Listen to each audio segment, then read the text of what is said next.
Bon, On peut commencer quand tu veux. eh ben on y va alors. Bonsoir à tous. C'est la première fois qu'on se voit, je pense, pour un certain nombre d'entre vous, probablement la majorité. Y a qui en 1A là, juste que j'ai une idée? Ok, donc pas mal de 1A, c'est cool. Belle promo cette année. Euh, ok, euh, comme dit, c'est probablement la première fois que vous me voyez, donc je vais me présenter rapidement. Je m'appelle Jules Salsinger, je ne suis jamais passé par votre école, je n'ai jamais vu Centrale Supélec, malheureusement, bien que j'aurais bien aimé. La raison pour laquelle je vous parle, c'est juste parce que ben on se connaît, quoi. Euh, Moi, j'ai fait ma scolarité à Centrale Marseille. J'ai pas mal aidé au lancement de l'assaut d'IA là-bas. Et puis, quand l'assaut d'IA s'est aussi lancé à Centrale Supélec, ben, je me suis dit, allez, on va discuter un petit peu, on va faire en sorte qu'il y ait des échanges, et puis on va s'entraider. Et voilà, c'est un petit peu pour ça que je donne des formations chez vous. Donc concrètement, comment ça se passe? Je donne en général des formations un petit peu plus avancées. C'est pour ça qu'on les met un petit peu plus loin dans l'année. Donc là, elles vont pas mal s'enchaîner, hein, mine de rien, parce que on a une formation ensemble cette semaine, la semaine d'après et la semaine d'encore après. Concrètement, ça nous amène jusqu'aux vacances de Noël, tout ça.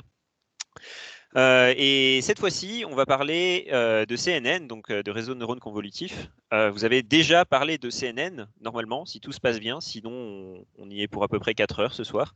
Mais comme vous en avez normalement déjà parlé, on devrait pouvoir être un petit peu plus rapide. C'est Euh, tous des experts, ils ont eu le rappel avec les GAN la semaine dernière.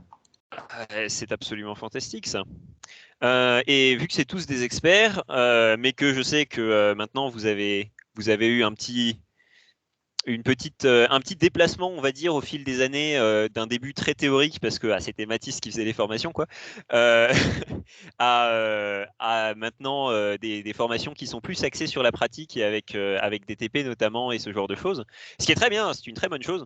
Mais du coup, je vais juste vérifier que certaines notions théoriques que je vais beaucoup utiliser en fait ce soir sont bien comprises. Donc je vais vous poser quelques questions et puis on va voir ce que ça donne. Si ça se trouve, c'est pas des termes qui ont été utilisés lors de vos premières formations. Auquel cas, c'est pas grave, hein, bien sûr, on repasse dessus. Mais si c'est le cas, si vous avez entendu parler de ces concepts, j'aimerais bien voir un petit peu comment vous les définiriez avec vos propres mots. Donc, je pense le premier concept qui est probablement très très important et dont on va beaucoup se servir ce soir, c'est le concept de carte de caractéristiques. Donc, qui a envie de se lancer pour m'expliquer ce qu'est une carte de caractéristiques, si c'est un terme dont vous avez parlé la dernière fois? Ouais, allez, c'est parti. Ouais, yes. Donc du coup, salut. Salut. La carte de caractéristiques, c'est la sortie de la convolution. Enfin, c'est ce qu'on obtient après avoir passé un filtre complètement sur l'image d'entrée. Et du coup, étant donné que les filtres, il me semble que à la base, c'était pas ajusté par ordinateur, mais par personne. En fait, les filtres correspondent plus ou moins à des caractéristiques géométriques. Et grosso modo, quand le filtre est appliqué à un endroit du coup, qui contient cette caractéristique, le, la sortie va être plus haute que si ça correspondait pas. Et du coup, en fait, dans la carte de caractéristiques, on retrouve justement les apparitions correspondant à chaque filtre sur l'image. Par exemple, s'il y a une ligne droite à tel endroit, il y aura une forte valeur à cet endroit-là sur la carte caractéristique. Voilà, tout à fait. Et donc, on a vraiment cette notion du fait que chaque filtre va en quelque sorte encoder une notion, un objet, hein, un concept, si vous voulez. Donc, dans les couches les plus, dans les premières couches du réseau, vous allez avoir des filtres qui encodent des notions très simples, comme tu faisais mention des lignes ou de coins, de courbes très, très basiques. Et puis, plus on avance dans le réseau, bien sûr, plus les cartes de caractéristiques qui sont utilisées en entrée des couches vont encoder des concepts de haut niveau. Et donc, plus, logiquement, eh bien, les cartes de caractéristiques qui seront en sortie des couches vont être capables de combiner ces éléments de plus en plus haut niveau pour créer des éléments de plus en plus haut niveau également. Et c'est pour ça que la capacité de représentation d'un réseau de neurones, évidemment, augmente quand on augmente le nombre de couches. Donc voilà, ça effectivement, c'est la notion de carte de caractéristiques.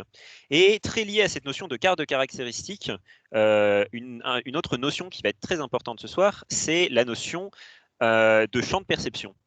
Qui veut venir me parler de champ de perception? Si vous l'avez vu, hein, bien sûr. Alors, vous en avez peut-être entendu parler sous le nom en anglais de perceptive field ou perceptual field. Les deux se trouvent. Je peux te mentir, même en tant que 2A, c'est pas évident, donc tu peux faire un rappel, c'est plus mal. Ok, eh ben, il n'y a absolument aucun problème. C'est très simple de toute manière. Concrètement, vous avez la plupart du temps une première convolution, hein, donc la première couche de votre réseau, ça va être une convolution en général 3x3. Et puis, qu'est-ce que ça veut dire une convolution 3x3? Ça veut dire que dans le tenseur de sortie, chaque valeur que vous allez trouver dans ce tenseur de sortie a eu accès dans le tenseur d'entrée à une zone de 3x3. Et donc, le champ de perception du tenseur après la première couche, c'est une zone de 3x3 dans le tenseur d'entrée. Ça, c'est son champ de perception, c'est la zone dans laquelle il perçoit des informations. Et si vous avancez dans les couches, naturellement, la deuxième couche, qu'est-ce qu'elle va avoir comme information? Elle va avoir accès à une zone de 3x3, et chaque pixel de cette zone de 3x3 avait lui-même accès à une zone de 3x3. Donc, si vous faites les calculs, parce que bon, en soi, c'est des zones qui se chevauchent un petit peu, mais si vous faites les calculs, vous allez vous rendre compte que du coup, le champ de perception d'un pixel dans une carte de caractéristiques qui est après la deuxième couche, c'est une zone de 5 x 5 sur le tenseur d'entrée. Et ainsi de suite, hein, plus vous allez progresser dans votre réseau de neurones, et plus le champ de perception à un endroit donné, sur un pixel donné, par rapport au tenseur d'entrée, va s'élargir. Et cette notion de champ de perception, c'est quelque chose qui a, surtout au début de l'histoire des réseaux de neurones convolutifs, eu une importance vraiment très grande, tout simplement parce qu'à l'époque, on va le voir aujourd'hui, eh bien, les réseaux de neurones étaient très limités en termes de nombre de couches. Et par conséquent, cette idée de champ de perception était très importante parce que rien ne vous disait, quand vous arriviez à la sortie de votre réseau de neurones, que tous les pixels avaient bien accès à un contexte suffisamment large dans l'image d'entrée. Et typiquement, eh bien, certains pixels qui étaient très éloignés dans l'image d'entrée, peut-être n'interagiraient jamais l'un avec l'autre au cours du traitement des informations. Et ça pouvait poser des problèmes, et ça en pose toujours aujourd'hui, évidemment, puisque vous allez vouloir essayer de réduire la taille de vos réseaux de neurones au maximum, tout simplement pour qu'ils s'entraînent plus vite, pour que vous puissiez plus expérimenter. Et quand vous allez vouloir réduire la taille de votre réseau de neurones, la chose à laquelle vous allez devoir prêter une grande attention, c'est le champ de perception de vos couches. Autrement dit, à quelles informations est-ce qu'ils ont accès? Parce que sinon, si vous leur demandez par exemple de déduire une information ou d'effectuer une régression, par exemple, sur une information qui nécessite un contexte très large et que vous leur laissez un champ de perception très faible, eh bien, c'est tout simplement mathématiquement impossible. Et donc, c'est quelque chose auquel il faut prêter quand même une certaine attention quand on design des réseaux de neurones. Et aujourd'hui, on va beaucoup parler de design. Parce que je vous ai pas encore parlé vraiment du programme, hein, pour cette deuxième session sur les CNN, donc CNN avancé. Ce qu'on va voir ce soir, en fait, c'est un petit peu l'histoire des réseaux de neurones de convolution pour, précisons-le bien, la classification. Donc, à quoi ça sert de voir l'histoire de la classification? Déjà, pourquoi la classification et pas autre chose? C'est peut-être intéressant d'y répondre. En fait, c'est facile. La classification, c'est facile. Je viens de le dire. C'est tout l'intérêt. Déjà, la classification, c'est vraiment la base. C'est la brique qui va venir être utilisée par d'autres problèmes plus larges. Hein, par exemple, dans la détection d'objets, vous allez avoir une partie où vous allez vouloir trouver des bounding box, et après, vous allez vouloir classifier ce qu'il y a dans la bounding box. Pour un problème de segmentation, vous allez vouloir classifier chaque pixel d'une image. Donc on a souvent, très souvent, cette idée de classification qui ressurgit, même dans des problèmes qui peuvent être vus comme plus complexes ou plus larges. Et donc, bien maîtriser cette idée de classification, c'est très important. Ça, c'est la première raison. La deuxième raison, c'est parce que comme la classification, c'est le problème le plus basique, c'est le premier problème qui a été traité, et c'est sur ce problème que de très importantes avancées ont été réalisées au cours de l'histoire, tout simplement, du deep learning. Parce que c'est sur ce problème-là que les gens ont commencé par se casser les dents au départ, et donc c'est en réfléchissant sur ce problème-là qu'ils ont réussi à trouver des solutions à des problèmes qui étaient beaucoup plus généraux que juste des problèmes liés à la classification. Donc c'est pour ça qu'on en parle ce soir. Ok.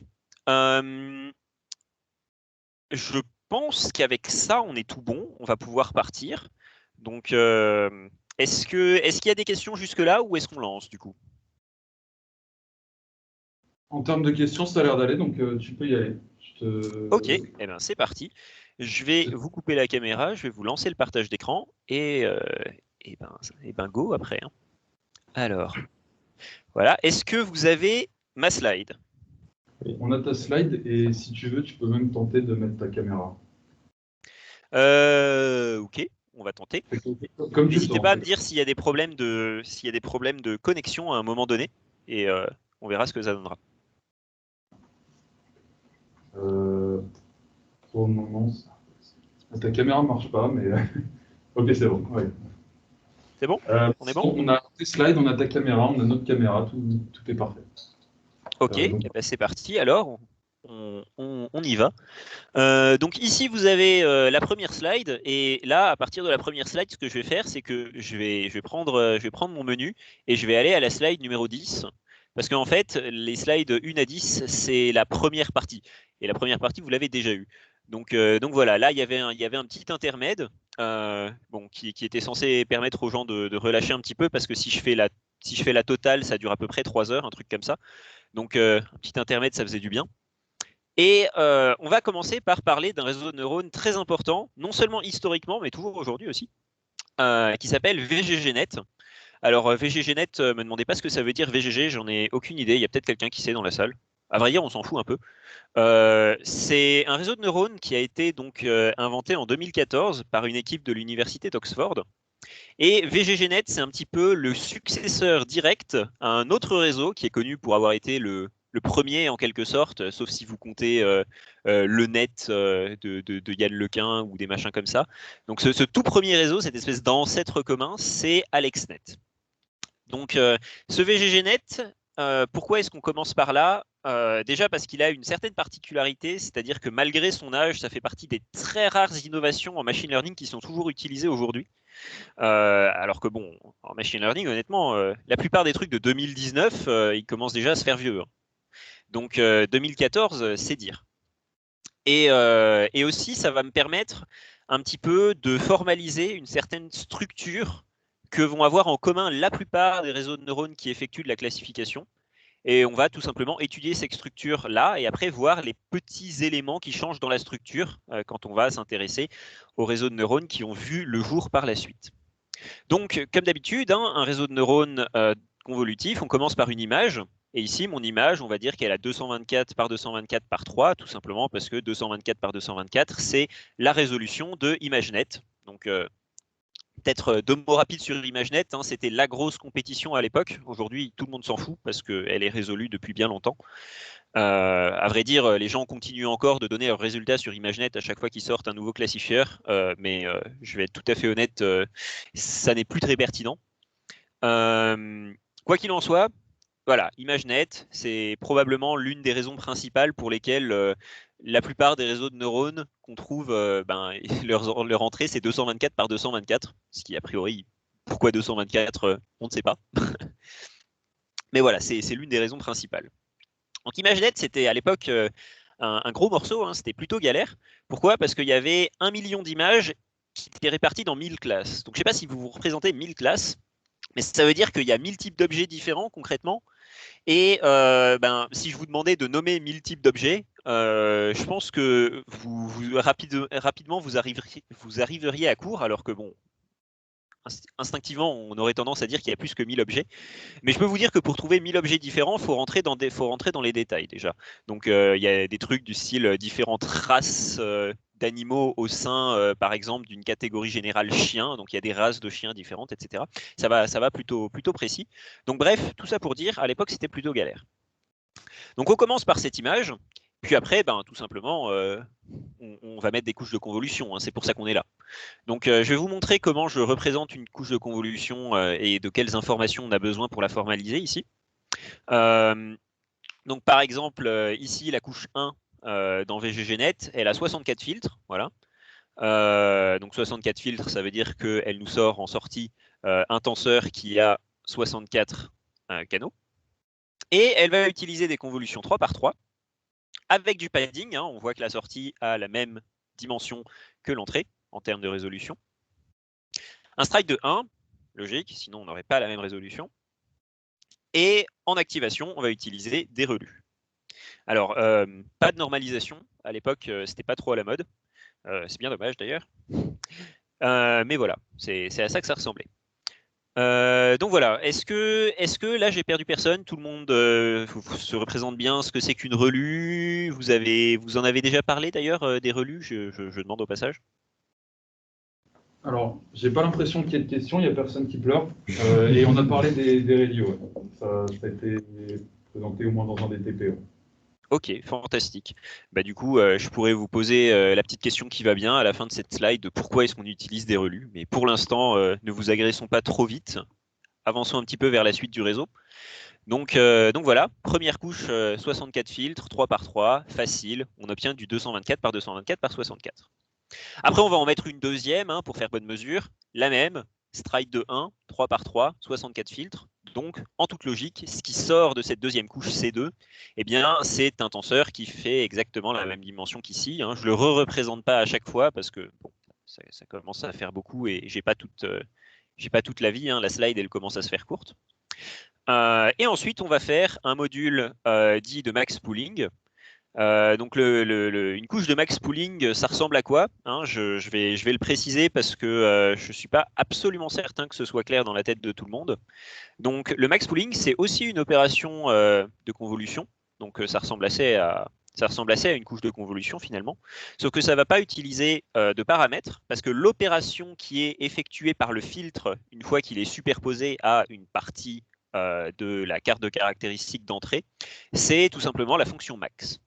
Donc on voit ici que on va prendre un kernel de convolution, donc un filtre qui fait une taille 2 par 2, et on va utiliser un stride de 2 avec padding. Donc ça, qu'est-ce que ça va faire du coup? Si on utilise un stride de 2 et qu'on utilise du 2 par 2, ça veut dire que si je prends une matrice d'exemple ici en haut, si notre filtre commence à être superposé ici, donc l'opération que ce filtre réalise, c'est la fonction max, comme dit. Donc là, comme le max de cette zone de 2 par 2, c'est 0,9, on aura 0,9 en sortie. Et ensuite, on avait du 2 par 2 et un stride de 2, donc il n'y a aucun chevauchement, et paf, on passe ici, où le max est 0,2, puis là, où le max est 0,7, et là, où le max est 0,4. Donc voilà. Ça ressemble à ça, du max pooling, tout simplement. Ce qu'on voit ici, c'est que c'est très basiquement fait pour diviser par 2 la dimension d'entrée. C'est assez basique, c'est assez clair.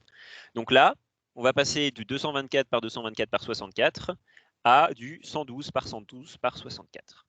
Le nombre de canaux ne change pas puisque, comme vous voyez, ça c'est une opération qui s'effectue sur un canal, donc le nombre de canaux d'entrée est le même que le nombre de canaux de sortie. Pour une couche de max pooling, c'est assez important, ça aura des assez grosses conséquences par la suite sur la slide suivante pour être précis. Puis là, vous avez pu voir peut-être que j'ai un petit module 1 qui s'est affiché. Et ça, c'est assez important, c'est parce qu'on va voir que tous ces réseaux de neurones dont je vais vous parler fonctionnent par module et que de manière générale, on va définir un module comme une unité de traitement qui opère à une certaine résolution. Donc ici, par exemple, notre module 1, c'était une unité de traitement qui opérait à la résolution 224 x 224. Et ce qui signale la fin du module 1, c'est qu'on soit passé en 112 x 112 pour que le module 2 opère à la résolution 112 x 112. Donc, vous pouvez peut-être déjà deviner ce qui va se passer dans le module 2. On va utiliser deux couches 3 x 3, comme avant, puis une couche de max pooling. Et donc, notre résolution au cours de ce module va rester 112 x 112, mais on voit qu'on a multiplié par 2 notre nombre de canaux. hein. Donc dès la première couche du module 2. Voilà, tout simplement pour avoir un petit peu plus une représentation qui a un petit peu plus de place. On en parlera un petit peu plus en détail à la fin de la slide. Et puis ensuite, c'est tout simple, hein, on recommence pour un module 3 où on divise à nouveau par 2 et ainsi de suite, module 4, etc. Donc là, vous voyez qu'on ne va pas pouvoir diviser par 2 éternellement, hein, on est déjà à du 28, donc après le module 5 il va être à 14, le module 6 va être à 7, et en général quand on arrive à 7, ce qu'on fait, c'est que on utilise une opération quelconque qui nous permet de passer ça sous forme de vecteur, on met peut-être une ou deux couches denses, et paf, on a notre résultat. Voilà, donc là, normalement, rien de bien déroutant. Tout ça, c'est des trucs que vous avez déjà vus. Peut-être le max pooling, c'est nouveau, je ne sais pas. Nous, ce qui nous intéresse, c'est vraiment cette architecture et cette philosophie générale sous forme de modules, et notamment les divers choix architecturaux qui ont été effectués au cours, tout simplement, de ce réseau. On va parler un petit peu de tous ces choix les uns après les autres pour voir pourquoi ils ont été faits comme ça. Et je vais vous poser les questions, hein, tout simplement. On va voir si vous savez. La première chose qu'on peut constater, c'est que dans ce réseau, il n'y a que des couches 3x3. Et c'est quelque chose qui peut paraître un petit peu bizarre à première vue, parce que finalement, pourquoi se limiter à des couches 3x3 ? La convolution, c'est une opération qui est très flexible, on peut faire beaucoup de choses avec. Et notamment, la taille de notre noyau de convolution, on a très très peu de restrictions là-dessus. On peut faire un petit peu ce qu'on veut. Et en particulier, c'est pour ça que AlexNet, par exemple, donc l'ancêtre de celui-ci, avait des couches qui faisaient du 7 par 7, du 5 par 5, et ça paraît naturel d'utiliser cet espace de design s'il est disponible. Donc pourquoi est-ce que, d'après vous, maintenant, on est passé à quelque chose où il n'y a que du 3x3 ? Est-ce que vous avez une idée ? Ouais, vas-y. Ouais, je suis pas sur la caméra, je suis là. Mais quand on utilise un 3x3, à la fois c'est assez grand pour voir tous les pixels qu'il y a autour d'un pixel donné, mais c'est aussi pas nécessaire d'augmenter la taille parce que quand on rajoute une couche derrière, le champ de perception va être, en fait, ça va être équivalent. Voilà, c'est ça. C'est un petit peu l'idée de se dire que le champ de perception de deux couches 3x3, c'est le même que le champ de perception d'une couche 5x5.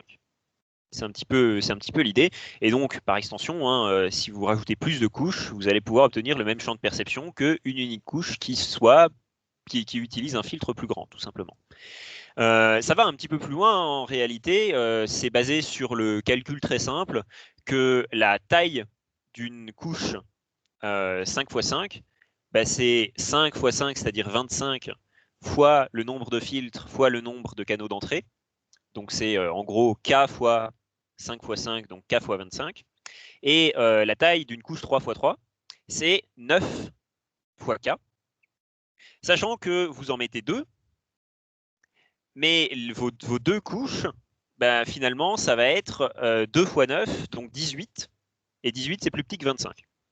Donc l'idée, c'est qu'avec deux couches 3x3, vous avez en réalité moins de paramètres qu'avec une couche 5x5. Et c'est un petit peu le raisonnement d'origine qui permet de faire ça. Ok, donc ça c'est le premier élément. Deuxième élément, on peut se demander pourquoi utiliser du max pooling pour effectuer la réduction de résolution. Et ça va un petit peu main dans la main aussi avec une autre notion. Pourquoi utiliser des relus ? Est-ce qu'on vous a dit pourquoi les relus spécifiquement, c'était bien ? Donc on va peut-être commencer par les relus des deux. Est-ce que quelqu'un peut me dire pourquoi il pense que les relus, c'est une bonne fonction d'activation ? Parce que a priori, ça paraît un petit peu bizarre, hein. C'est une fonction d'activation sur la moitié de son domaine, elle fait rien. Et sur l'autre moitié, elle renvoie rien. C'est un petit peu particulier. Donc je vous écoute. C'est facile à calculer, donc c'est pas mal quoi. C'est Ouais. rapide pour l'entraînement. C'est efficace, certes. La dérivée est très efficace aussi. On s'en contente. Hein. Et au début, je crois qu'on l'avait choisi parce que ça ressemblait au cerveau humain, au cerveau des animaux. On va dire que ça ressemble un peu plus, mais bon, Dans un cerveau humain, c'est plutôt une fonction seuil qui est utilisée. Et si on regarde de très loin et qu'on plisse un peu les yeux, ça ressemble plus à une fonction seuil qu'une sigmoïde. Mais honnêtement, je suis même pas sûr en vrai, parce qu'une sigmoïde, de la même manière qu'une fonction seuil, ça sature. Donc ouais, non, je suis même pas sûr de ça. C'était par rapport à la sparsity des activations, en fait, que ça créait. Ouais, ça c'est aussi une bonne réponse. Pourquoi est-ce que ça nous intéresse d'avoir de la parcimonie dans les activations? Ouais. Ouais, peut-être que ça sépare un peu plus les features du coup. Qu'est-ce que tu as entendu là? J'ai entendu, ça sépare un peu plus les features. Ouais, c'est ce qu'il a dit. Qu'est-ce que tu appelles séparer les features? Pourquoi ce serait quelque chose de désirable? Parce que du coup, ça fait un peu moins l'effet boîte noire où tu as plein de trucs qui s'entremêlent. En même temps, du coup, il y a des trucs qui sont désactivés quand c'est nul, et il y a d'autres qui s'expriment plus à d'autres moments. Ok, donc ce que tu as envie de dire, c'est un petit peu une sorte de focus sur les parties vraiment importantes. C'est ça. Ouais, je pense que c'est vraiment la partie la plus intéressante. Alors non, il y a deux parties très intéressantes à retenir dans la revue. La première, je dirais que c'est ça, effectivement, c'est cette parcimonie qui fait qu'il y a toute une partie des activations qui va collapse à zéro. Et la parcimonie, de manière générale, je ne sais pas si vous avez déjà eu des formations sur la régularisation, mais la parcimonie, c'est quelque chose qu'on va essayer d'encourager dans son réseau de neurones, tout simplement parce qu'une solution plus simple est une solution meilleure statistiquement. Ça, c'est une première chose. Et la deuxième chose, c'est que la fonction relue ne sature pas. Alors, qu'est-ce que j'entends par le phénomène de saturation? Si vous prenez une sigmoïde, par exemple, qui était un petit peu l'activation de base utilisée au début, le problème de la sigmoïde, qui est une sorte de fonction en S comme ça, c'est que quand on va se rapprocher des zones où la fonction renvoie 0 ou 1, eh bien, le gradient devient très très faible. Le gradient devient nul dans les deux cas quasiment. Et ça, c'est un problème parce que la plupart du temps, on va s'attendre à ce que notre réseau renvoie des 0 ou des 1. D'ailleurs, notre fonction de coût, en général, ce avec quoi on compare, c'est un one-hot vector qui contient que des 0 et des 1. Donc c'est notre objectif d'arriver à des 0 et des 1. Et quand on s'en rapproche, eh bien, le gradient devient très faible. Alors on pourrait se dire intuitivement, ouais, mais c'est bien en fait, quand notre réseau devient bon, on aimerait faire en sorte qu'il apprenne moins vite et qu'il se raffine un tout petit peu. Mais en fait, dans les faits, ça ne marche pas comme ça. Dans les faits, ça va introduire de l'instabilité, parce que dès que vous allez avoir quelques outliers qui vont entraîner votre réseau dans une certaine direction, si votre réseau devient trop confiant sur les autres échantillons de votre base de données, le fait qu'il soit confiant veut dire qu'il va vous donner en sortie quelque chose comme un 1 ou un 0, et donc qu'il aura très très peu de gradient, et donc qu'il ne pourra plus apprendre. Et donc, quand vous allez si vous vous retrouvez à un endroit de la fonction de coût qui n'est pas favorable à cause de la variance, vous aurez beaucoup de mal à vous en sortir. Alors bon, on peut faire des choses contre ça, hein, notamment augmenter la taille de vos batchs. Ça, on peut lutter contre ce genre de choses, mais augmenter la taille des batchs, c'est pas toujours positif. Et notamment quand on a des faibles bases des bases de données qui ont une petite taille, ça peut carrément être un gros problème. Donc voilà, ça c'était sur la relue. Et puis bon, je n'ai pas besoin de vous poser la question pour le max pooling, je vais l'expliquer parce que c'est grosso modo la même idée. Hein. Max pooling, c'est pareil, c'est l'idée de dire que quand votre gradient va remonter le réseau pendant la backpropagation, il va passer que par certaines parties, donc ça va simuler une sorte de parcimonie d'une certaine manière. Et c'est une parcimonie qui est intéressante parce que si on s'intéresse à ce qu'on veut pouvoir détecter avec un réseau dont l'objectif est de faire de la classification, c'est des signaux de choses qui sont là. Hein. Et une forte valeur dans une carte de caractéristiques, ça indique une caractéristique qui est là fortement.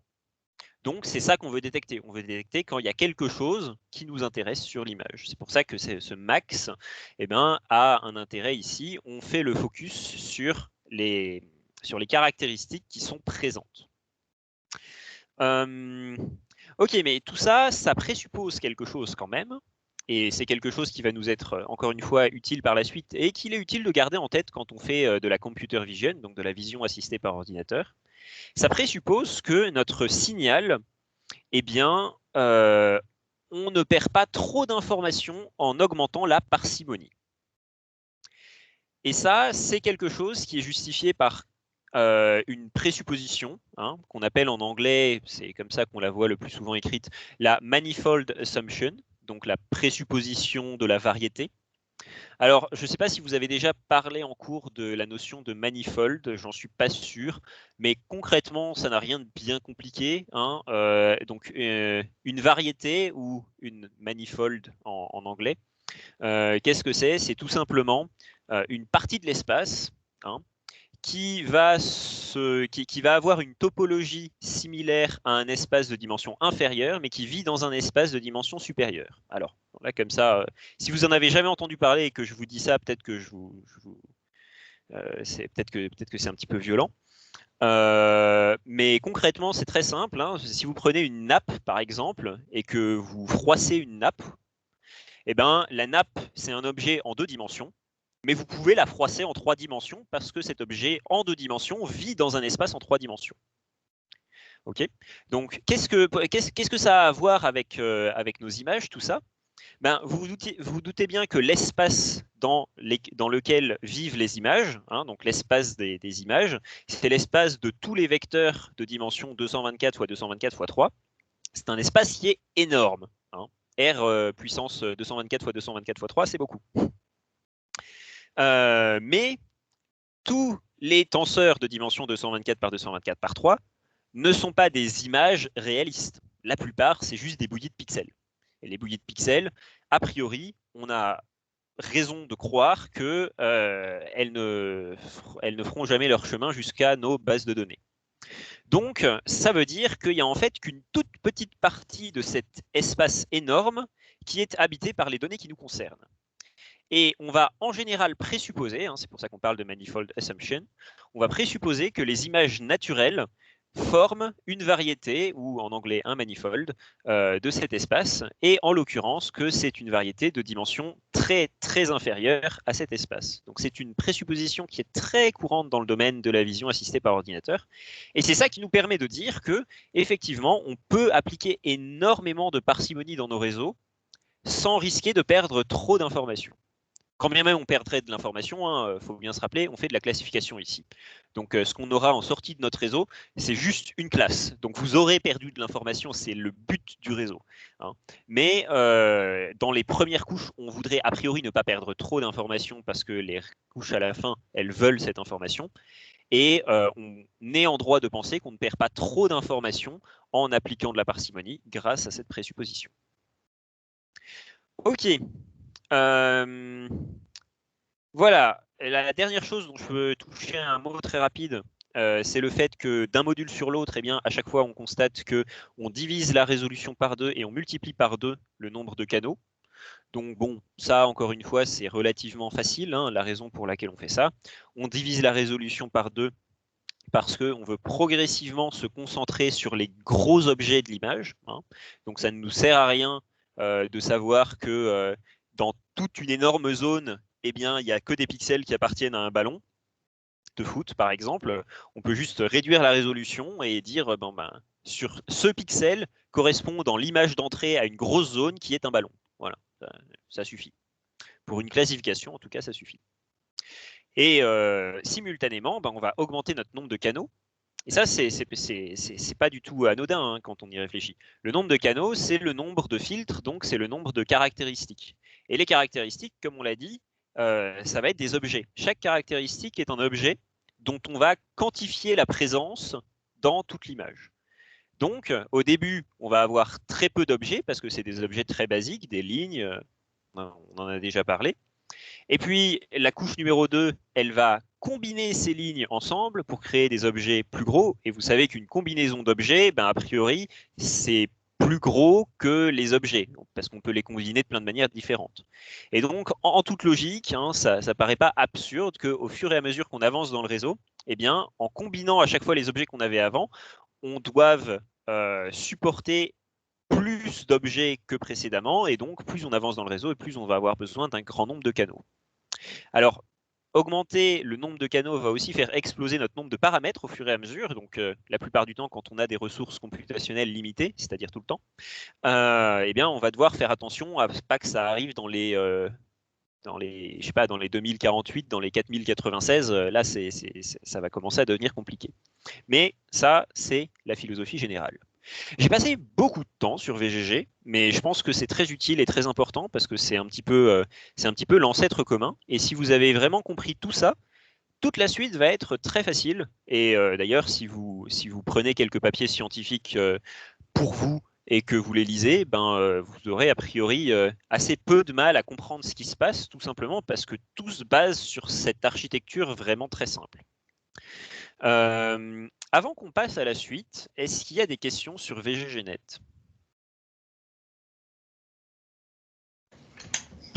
J'ai l'impression qu'on n'a pas de questions, mais tu peux enchaîner. Ok, parfait. S'il y a des questions qui arrivent par la suite, n'hésitez pas à me faire revenir sur cette slide. Comme je l'ai dit, elle est très importante. Alors, on va passer maintenant au deuxième réseau dont je veux vous parler, qui est paru la même année, donc toujours en 2014, mais un petit peu plus tard, et qui s'appelle Inception. Alors, parler d'Inception, c'est commencer à parler d'un problème dont j'ai pas vraiment parlé sur la slide précédente parce qu'on avait déjà beaucoup de choses à dire. Mais on va en parler ici. Ce problème, c'est exactement ce qui a marqué en haut là. We need to go deeper. C'est pour ça que le réseau de neurones s'appelle Inception. C'est parce que c'est une référence au film Inception, évidemment. Et en particulier, pourquoi est-ce que we need to go deeper? Eh bien, c'est parce que assez rapidement, les gens qui designaient des réseaux de neurones se sont rendus compte que plus ils arrivaient à entraîner correctement un réseau de neurones très profond, et mieux ça marchait. Surtout pour une tâche très compliquée comme ImageNet. Plus la tâche est compliquée, plus il va falloir une grande profondeur à notre réseau de neurones, tout simplement parce que, on l'a dit, plus de couches d'affilée, ça veut dire une plus grande capacité d'abstraction. Mais ils se sont heurtés à un problème. Comme je l'ai dit, ça c'est quand on arrive à entraîner un réseau qui est plus profond. Mais le problème, c'est qu'ils se sont vite rendus compte que, plus on rajoutait des couches, et plus ça devenait très très difficile d'entraîner le réseau de neurones. Et ça, c'est à cause d'un problème dont on vous a peut-être déjà parlé, donc je vais vous poser la question. Est-ce que vous savez de quel problème il est question? Est-ce que vous savez quel est ce problème qui fait qu'on ne peut pas, ou en tout cas qu'à l'époque on ne pouvait pas, ajouter autant de couches qu'on le voulait à un réseau?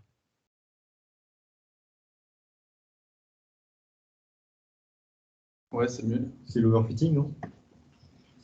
Alors, non, c'est pas l'overfitting, mais c'est bien inspiré comme réponse parce qu'on pourrait se dire, plus de couches, c'est plus de paramètres, c'est plus d'expressivité, et par conséquent, quand on augmente l'expressivité, on a plus de risque d'overfitting, donc logique, on est plus en proie à l'overfitting quand on augmente le nombre de couches.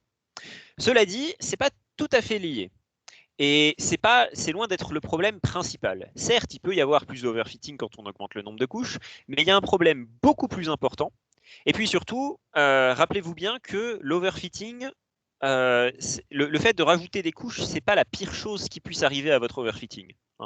Tout simplement parce que, si je prends un exemple très extrême, si on considère que vous stackez, je sais pas moi, 100 couches, mais que vos couches sont indépendamment très très simples, et très très basique, finalement la bande passante, c'est-à-dire la quantité d'informations qui peut aller d'un point A à un point B dans votre réseau de neurones, la bande passante de votre réseau de neurones, elle va rester très très très très faible, et donc au final, vous n'allez pas vraiment pouvoir overfit parce que malgré le fait qu'il y ait beaucoup de paramètres, ça va rester un réseau de neurones qui ne va pas pouvoir se concentrer sur le bruit de l'entrée, par exemple, tout simplement parce que ce bruit va disparaître instantanément, parce que la bande passante ne lui permettra pas de passer. Donc voilà, l'overfitting, effectivement, c'est bien d'avoir en tête que l'overfitting, c'est directement lié à la taille du réseau et que augmenter la profondeur, ça augmente la taille, donc ça augmente l'overfitting, mais c'est pas l'élément le plus pertinent ici. Est-ce qu'il y a d'autres idées?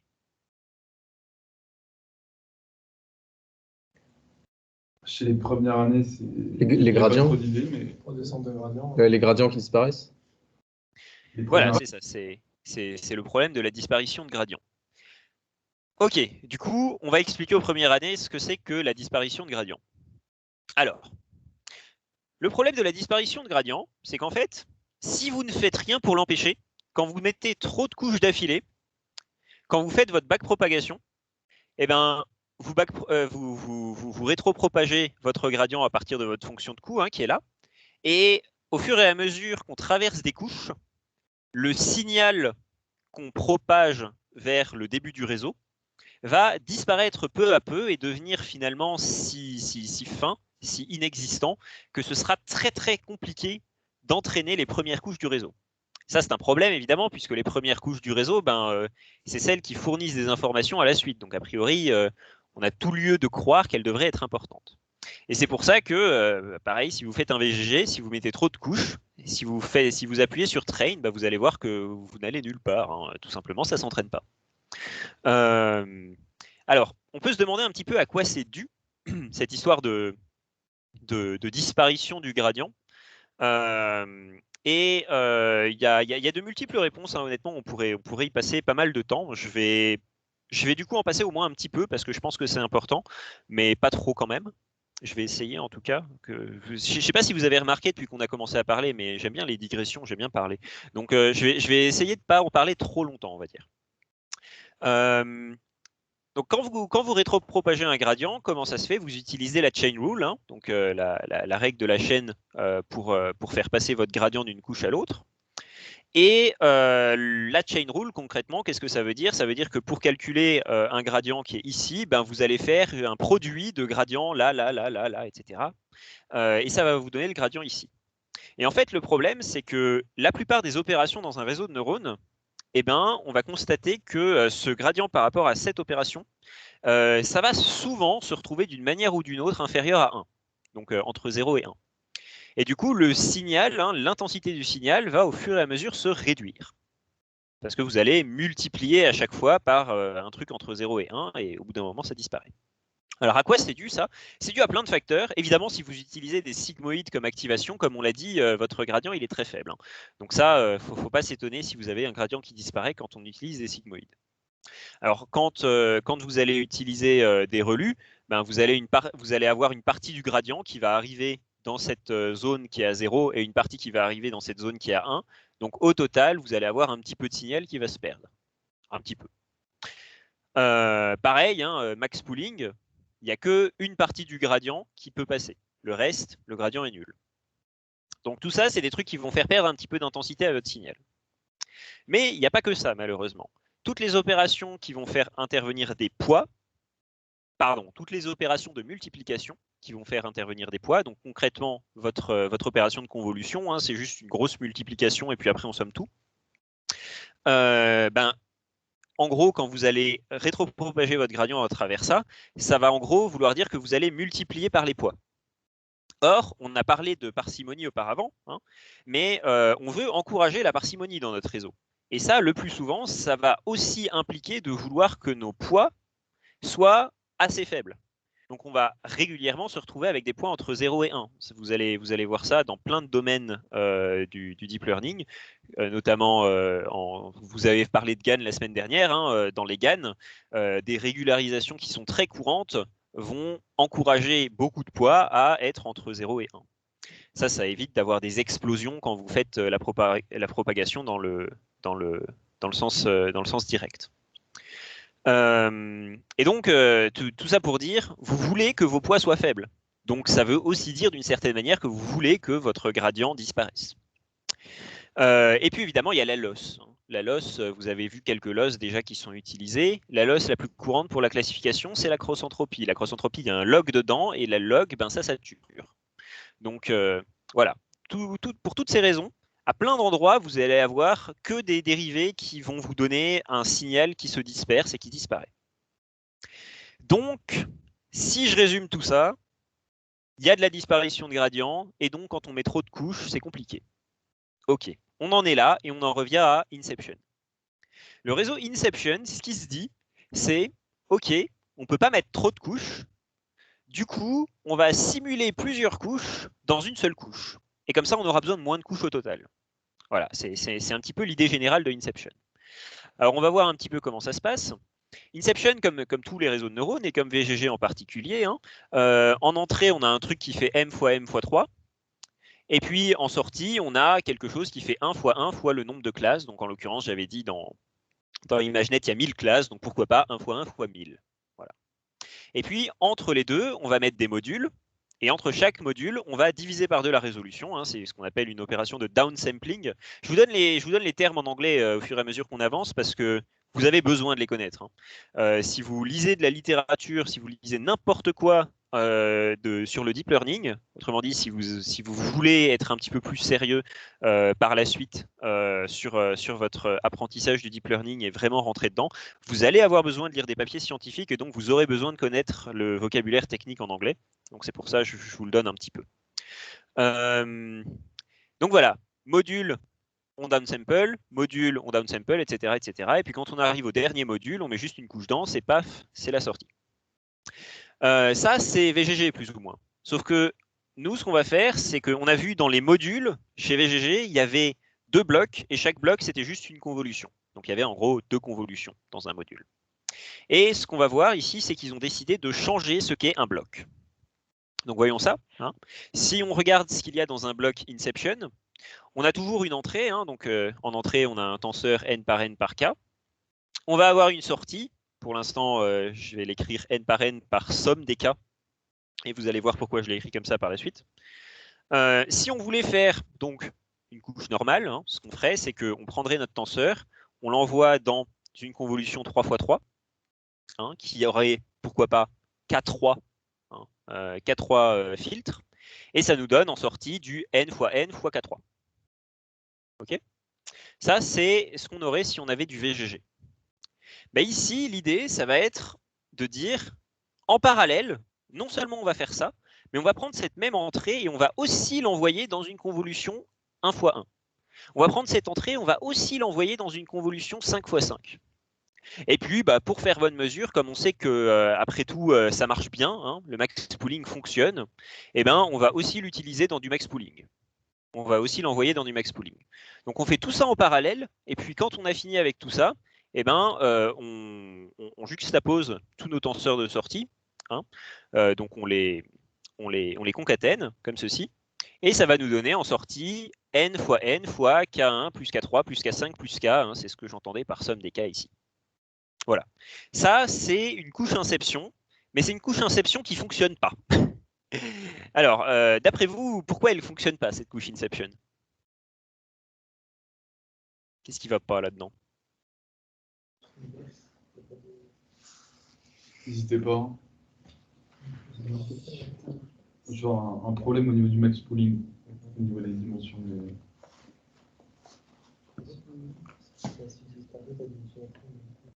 Il n'y a pas un problème au niveau des dimensions du max pooling? Comment ça au niveau des dimensions du max pooling? Des dimensions de sortie? Est-ce qu'on n'est pas censé avoir des dimensions de sortie, la résolution? Alors en fait, là, on ne va pas utiliser une fenêtre de pooling qui fait du 2 par 2, on ne va pas utiliser du stride et on va utiliser du padding. Donc comme je vous disais, hein, du max pooling, finalement, c'est juste une convolution, sauf que l'opération qu'on fait dans le filtre est différente. Donc là, on va juste utiliser un filtre qui fait une opération max. Et bah, du coup, bon, certes, je vous induis un peu en erreur quand j'appelle ça du pooling, parce que c'est plus vraiment du pooling, hein, mais peu importe. L'idée, c'est vraiment d'utiliser ça comme un filtre 3 x 3. Donc en fait, vous allez faire exactement la même chose qu'ici, sauf qu'au lieu d'utiliser des paramètres, vous utilisez une fonction max. Est-ce que quelqu'un d'autre a une... On accorde la même importance à des informations qui sont différentes. À la fin, on concatène tout, alors que les kernels, ils font 1, 3 et 5, donc ça ne représente pas les mêmes objets. Alors ça, c'était justement en fait l'objectif de la couche Inception. Pourquoi est-ce qu'ils ont fait ça? En fait, ce qu'ils voulaient, c'était agréger des caractéristiques qui soient issues de champs de perception différents. Pour qu'il y ait des caractéristiques, ils appelaient ça des caractéristiques multiscale, donc à plusieurs échelles dans leur vecteur de sortie. Et ça, pour le coup, on pourrait se dire, c'est un petit peu sauver des chats avec des chiens, sauf que justement, ils ne les somment pas, ils font que les concaténer. Et du coup, ça va parce que ça va juste te donner une partie du tenseur qui est réservée à une certaine échelle, et d'autres parties qui sont réservées à d'autres échelles. Donc ça, on peut se dire que c'est un petit peu contre-intuitif, que c'était un pari. En l'occurrence, ils ont gagné leur pari, ça a marché. Une autre idée?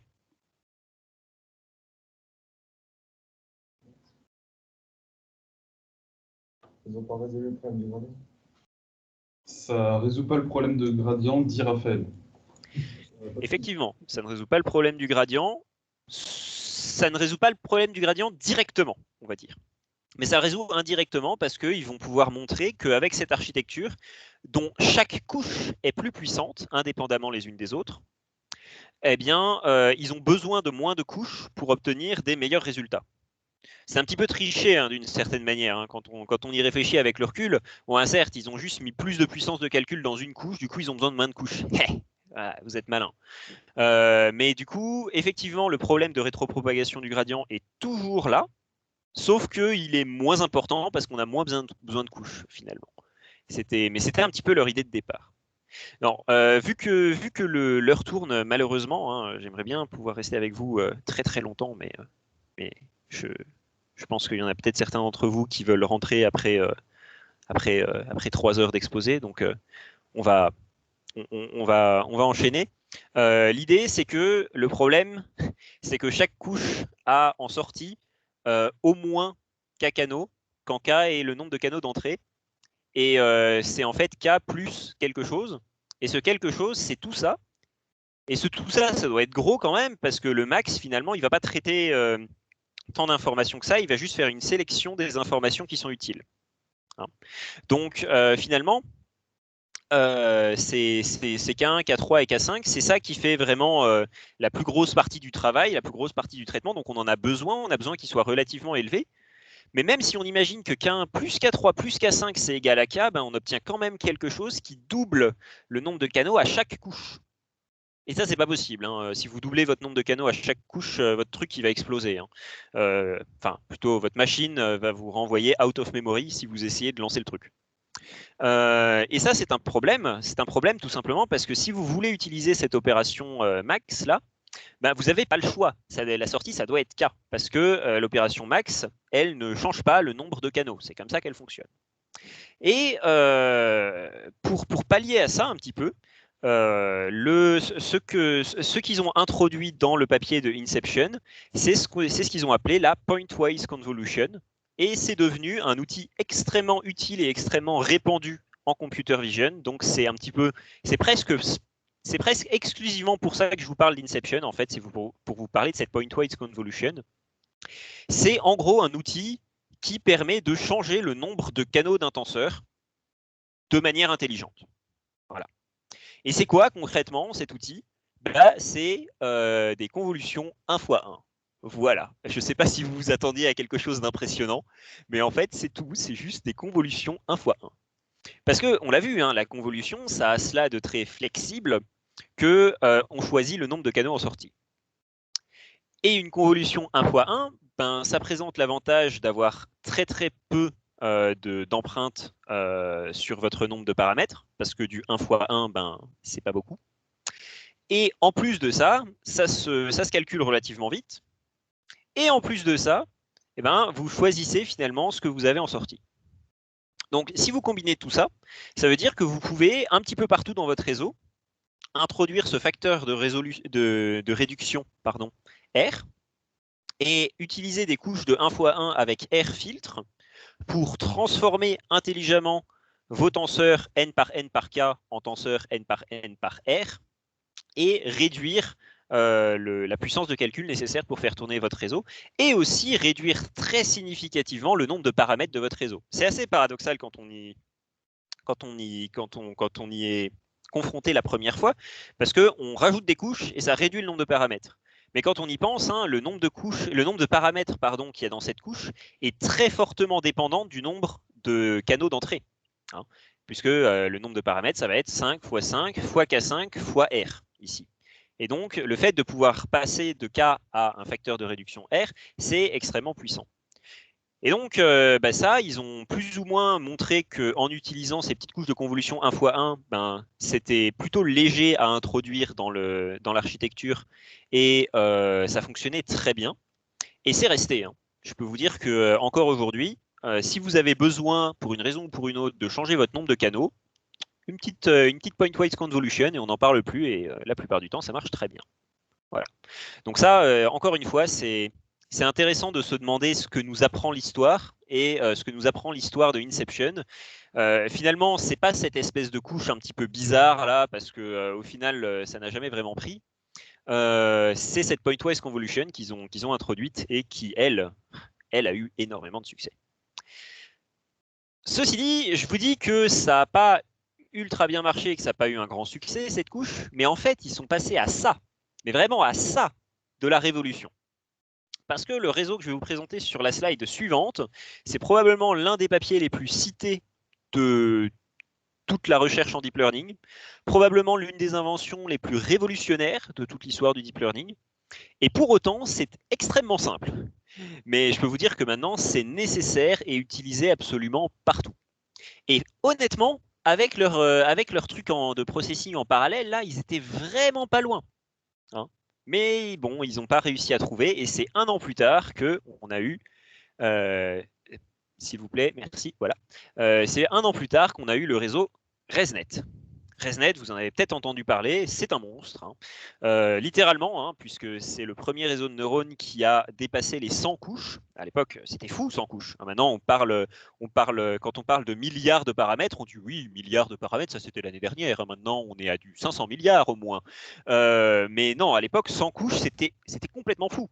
À cause de ce problème de disparition du gradient. Donc si je vous dis que ce réseau-là avait 100 couches, hein, c'est que je peux vous dire qu'ils l'ont résolu, le problème de disparition du gradient. Et c'est ça qui les ont rendus extrêmement célèbres, c'est qu'ils ont résolu ce problème.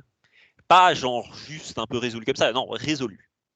Aujourd'hui, on n'entend plus parler de disparition du gradient. Il faut y faire attention quand on n'utilise pas la méthode qu'ils ont introduite, mais la plupart du temps, on l'utilise et comme ça, on n'a pas à s'en préoccuper. Donc c'est quoi cette méthode? Je vous ai dit qu'elle était très simple, donc ça va être assez rapide à expliquer. Donc encore une fois, on a n fois n fois k en entrée.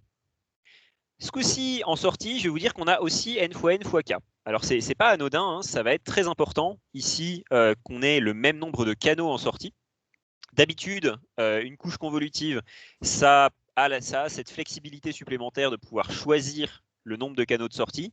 Là, c'est le problème du bloc résiduel, c'est que vous perdez cette flexibilité. Vous êtes obligé d'avoir la même dimension en entrée et en sortie. Comme d'habitude, hein, sur l'un des canaux de traitement, on va avoir cette petite convolution 3 par 3, très classique, comme sur VGG. Et puis, à côté, là, à droite, c'est là qu'on va faire le truc de dingue qui fait que tout fonctionne. Attention, paf, voilà, on va faire rien. Et après, on va sommer du coup l'entrée avec la sortie de cette couche et c'est bon. Voilà. Et ça, c'est le truc que j'ai appelé probablement l'innovation la plus révolutionnaire de l'histoire du deep learning. Voilà, comme ça vous avez. Bon, mais essayons de rentrer un petit peu plus dans le cœur du sujet parce que ça peut paraître un petit peu bizarre, ça peut même paraître très bizarre. En fait, plus on y réfléchit et plus ça paraît bizarre. Pourquoi? Si on se rappelle, hein, un réseau de neurones convolutifs, jusqu'à présent, hein, ça fonctionnait comme ça. On avait nos modules, puis on downsample, puis module, puis downsample, etc. Et puis, une couche, ce qu'on se disait qu'elle faisait, hein, c'est qu'elle prenait un certain nombre de caractéristiques et elle les transformait en d'autres caractéristiques qui sont plus complexes. Et donc, qui représentent de nouveaux objets, finalement. Et là, qu'est-ce qu'on voit qu'on fait? Donc, on a des caractéristiques qui arrivent en entrée, on les change d'espace pour les combiner, pour trouver des nouveaux objets, comme d'habitude. Et là, les anciens objets, on les somme, parce que c'est une somme, hein, c'est plus une concaténation. On les somme au premier.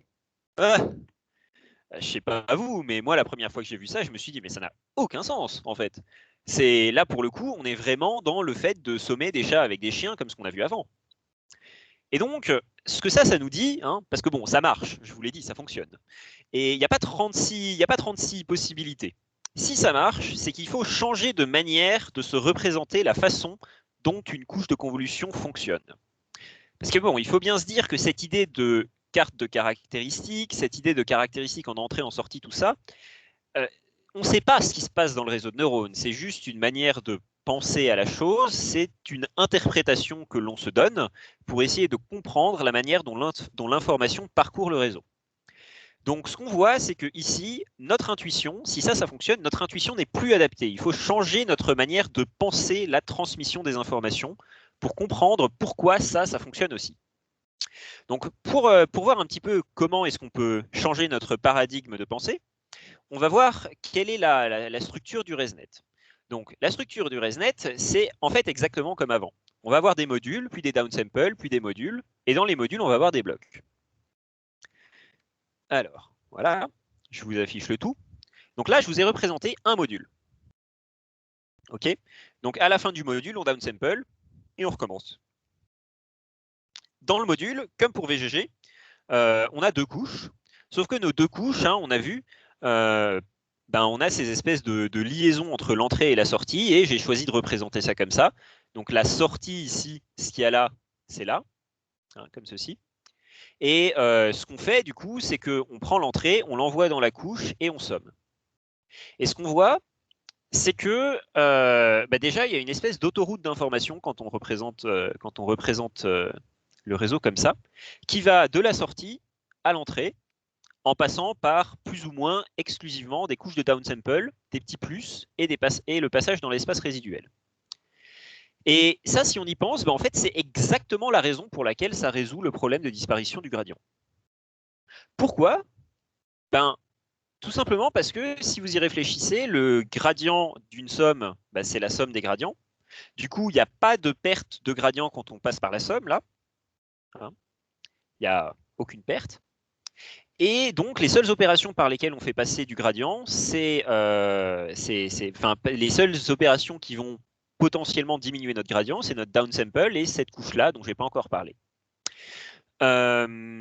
Donc ça fait très peu de couches en fait. On pourrait mettre des centaines de couches dans ce réseau. Au final, il n'y aurait toujours qu'une seule couche tout au début pour le passage dans l'espace résiduel.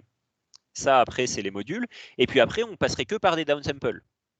Et des downsamples, vous n'allez pas en avoir beaucoup, hein, parce qu'au final, vous avez une certaine résolution en entrée. Il n'y a qu'un certain nombre de fois qu'on peut diviser ça par 2. Donc, on voit bien que là, c'est un petit peu comme si on était passé en fait d'un circuit électrique en série à un circuit électrique en parallèle. Votre voltage, il est maintenant bien divisé entre toutes les couches. Donc, c'est un petit peu la même chose que de dire que votre gradient est correctement réparti entre toutes les couches et il ne va pas être réduit par le passage successif d'une couche à l'autre. Je trouve que c'est une bonne manière d'y penser. Mais pourquoi ça marche? Eh bien, si on y pense de la manière suivante, ça devient un petit peu plus logique. Si on se dit que, finalement, tout ça, c'est juste l'information qui sort, c'est l'information qu'on avait au départ, sauf qu'on va y rajouter des petits trucs. Finalement, c'est un petit peu comme si, en entrée, on avait déjà la réponse. Si la réponse est en entrée, on se dit bien que ce n'est pas une très bonne réponse. Hein. A priori, l'entrée, ce n'est pas ce qu'on veut en sortie, donc ce n'est pas une très bonne sortie. Mais ce n'est pas grave, on va raffiner cette réponse. On va faire entrer cette réponse intermédiaire dans la couche 1, ça va être process par la couche 1, et la couche 1 va nous dire, un moyen d'améliorer un petit peu cette réponse, c'est de la modifier en ajoutant ça. Puis la couche 2 va faire pareil, elle va un petit peu améliorer la réponse, et ainsi de suite. Et on voit que si on change de manière de penser à la manière dont l'information parcourt le réseau, si on voit un petit peu ça comme un raffinement itératif d'une réponse qui serait déjà présente dans l'entrée, ça fonctionne beaucoup mieux. Sauf que l'entrée, a priori, c'est l'entrée, c'est pas la sortie. On a tout lieu de penser que l'entrée, ça n'est pas une mauvaise réponse, une réponse, mais pas très bonne. C'est pour ça qu'en général, on commence par ce que j'appelle ici ce passage dans l'espace résiduel. Vous allez voir que pour la plupart des réseaux résiduels, vous avez souvent, toujours presque, j'ai pas de contre-exemple en tout cas, une première couche de convolution tout à fait normale, tout à fait anodine, qui va venir process l'entrée. Et ça, ma manière d'y réfléchir, ma manière d'y penser, c'est de me dire, bon ben voilà, cette couche, elle va passer dans l'espace de la réponse. Elle va nous donner une très mauvaise réponse, et c'est cette réponse qu'on va améliorer au fur et à mesure. Voilà. Ok, ça résume à peu près ce que je voulais vous dire sur ResNet. J'ai regardé un coup d'œil, on est dans les temps. Là, après ça, j'ai quelques petits trucs dont je veux vous parler encore, mais c'était vraiment les trucs principaux parce que bon, c'est les plus vieux, et qui dit vieux dit important. Donc voilà, ayez du respect pour vos 2A et vos 3A qui se cassent la tête à essayer de vous organiser tout ça. Est-ce qu'il y a des questions sur ça? Ça a l'air silencieux, donc... Ah, s'il y a une question. ResNet, Ouais. c'était en quelle année? Pardon? ResNet, c'était en quelle année? ResNet, c'est en 2015, donc c'est arrivé un an après les autres gaillards dont je vous ai parlé précédemment. Donc voilà, depuis 2015, on est tous libres et on a le droit de mettre autant de couches à nos réseaux qu'on veut. Ça a l'air bon en termes de questions, du coup tu peux enchaîner. Ok, nickel. Alors on est parti. À partir de là, concrètement, à partir de ResNet, ImageNet a décidé de plus ou moins arrêter de faire le challenge tous les ans parce que ça n'avait plus grand intérêt. ResNet a plus ou moins fermé le débat. Je me souviens plus exactement de ce qu'ils faisaient les premiers ResNet. Ça devait être un truc du genre 80, un peu moins de 80% ou 80% en top 1, un truc comme ça. S'il y a des vieux A dans la salle qui connaissent les chiffres, n'hésitez pas à me corriger. Ok, on ne corrige pas, ça doit être bon. Je check vite fait et je te redis ça. Ouais, nickel, merci. Et donc, à partir de ce moment-là, hein, concrètement, ce qu'on va faire, c'est qu'on va s'intéresser à d'autres choses. On va s'intéresser, là maintenant, on a résolu le problème, on a trouvé quelque chose qui peut répondre à la question posée. Maintenant, on va essayer d'y répondre mieux, on va essayer d'y répondre plus efficacement, ou alors on va essayer de répondre à des problèmes plus compliqués. Et c'est de ça que je vais vous parler dans la suite des slides. La première chose dont je vais vous parler, c'est le réseau de neurones MobileNet. Alors MobileNet, c'est aussi un réseau de neurones qui a eu une très grande popularité. Hein. C'est un papier qui a 10 000 citations aujourd'hui. Donc 10 000 citations, c'est beaucoup. Hein. Bon, pour vous dire, hein, ResNet, c'était 100 000 citations à peu près. 100 000 citations, c'est insane.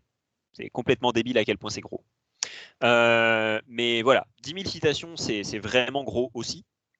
Qu'est-ce que c'est MobileNet? C'est exactement, tout est dans le nom. Hein. C'est un réseau de neurones qui va faire de la classification, mais de manière plus efficace pour pouvoir le compacter, faire en sorte qu'il ait moins de paramètres, qu'il tourne plus rapidement, et en l'occurrence, hein, essayer de le faire tourner sur des plateformes mobiles. Alors, comment ça fonctionne? Ça fonctionne sur base d'un principe très simple. Ça va fonctionner sur une factorisation de l'opération de convolution.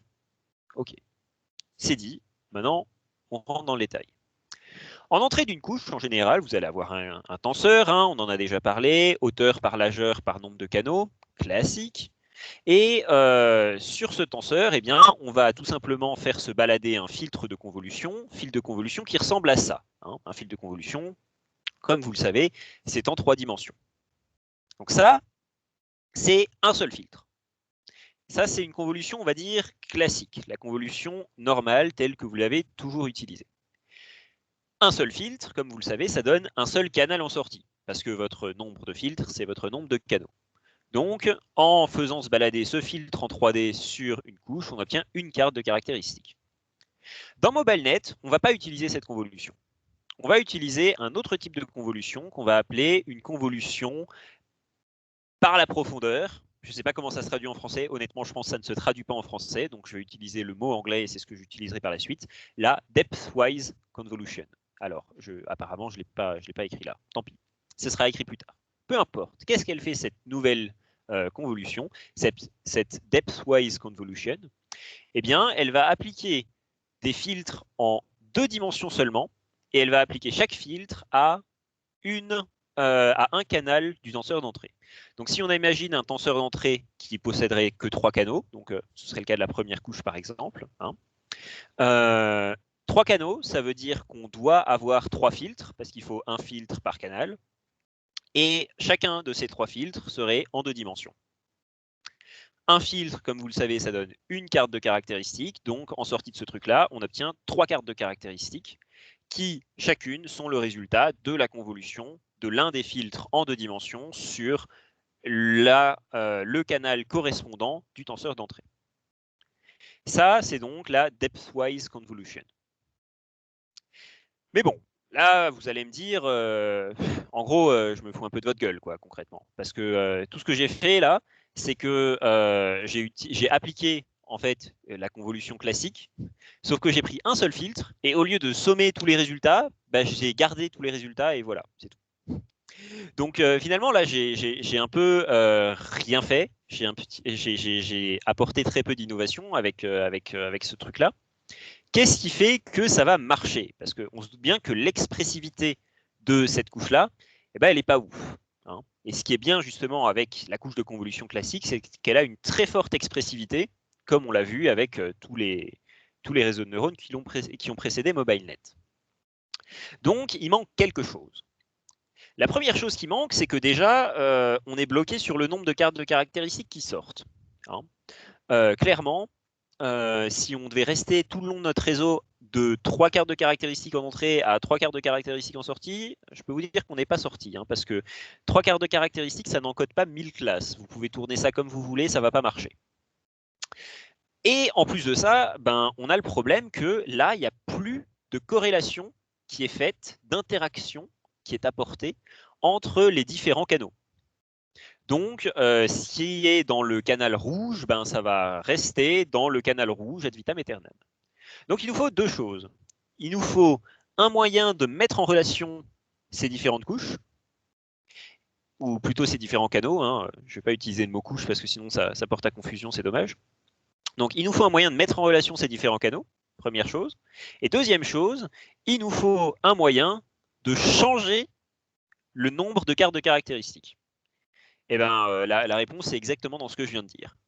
On veut changer le nombre de cartes de caractéristiques. Là, au moment où MobileNet est publié, on est en 2017.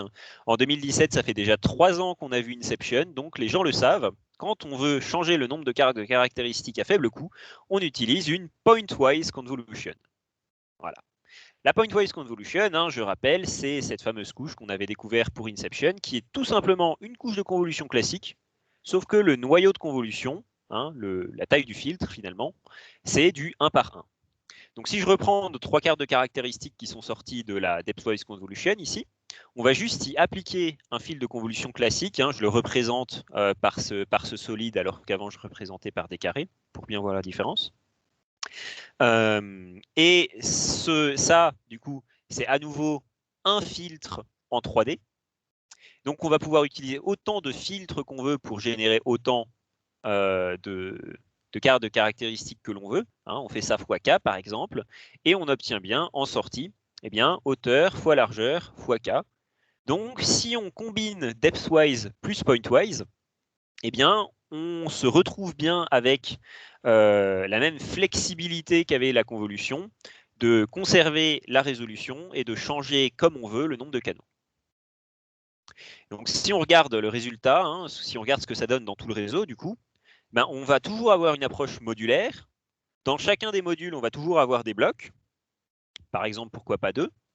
Et là où VGGNet utilisait juste une convolution pour le bloc, là où ResNet utilisait une convolution résiduelle pour le bloc, et bien là, ce coup-ci, on va utiliser au sein d'un module d'abord une depthwise convolution qui va nous garder le même nombre de canaux, puis une pointwise convolution qui va nous changer le nombre de canaux.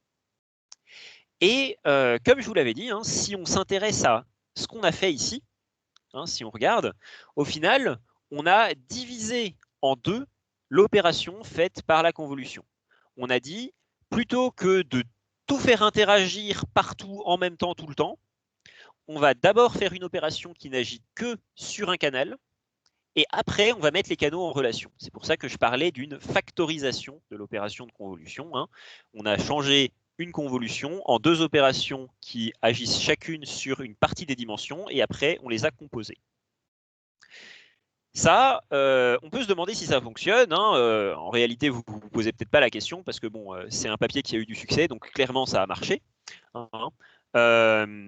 Mais voilà, il y avait cette notion déjà à cette époque de vraiment partager les différentes parties du calcul en des modules qui seraient indépendants, hein, et du coup de gagner tout simplement en capacité et de gagner en nombre de paramètres.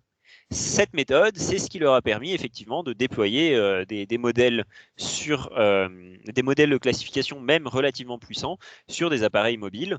Et je peux vous dire que cette suite de depthwise convolution plus pointwise convolution, c'est toujours très utilisé aujourd'hui. Ok, comme prévu, hein, on passe un petit peu moins de temps sur ces slides-là. Je vous ai déjà donné les notions conceptuelles les plus importantes et les plus puissantes. Donc là, on va enchaîner un petit peu plus vite, hein. Si ça ne vous dérange pas, si vous avez des questions, gardez-les dans un coin de votre tête. Je vais enchaîner sur la suite. On va revenir sur cette architecture de MobileNet un petit peu plus tard. Le dernier réseau que je vous présenterai ce soir, ce sera un retour sur MobileNet d'une certaine manière. Mais avant ça, j'ai envie de faire une petite digression vers un réseau un petit peu particulier qui était le début d'une tendance qui a pris beaucoup d'ampleur au fil du temps et qui aujourd'hui est monnaie courante, qui est la recherche d'architecture par algorithme génétique. On va parler d'Amoebanet. Amoebanet qui est justement l'un de ces réseaux de neurones qui ont utilisé en tout cas un algorithme génétique pour déterminer à quoi l'architecture du réseau va ressembler. C'était pas le premier, c'était pas le dernier, c'était pas le plus impressionnant. Je l'ai juste mis là parce que c'est un bon exemple. C'est tout.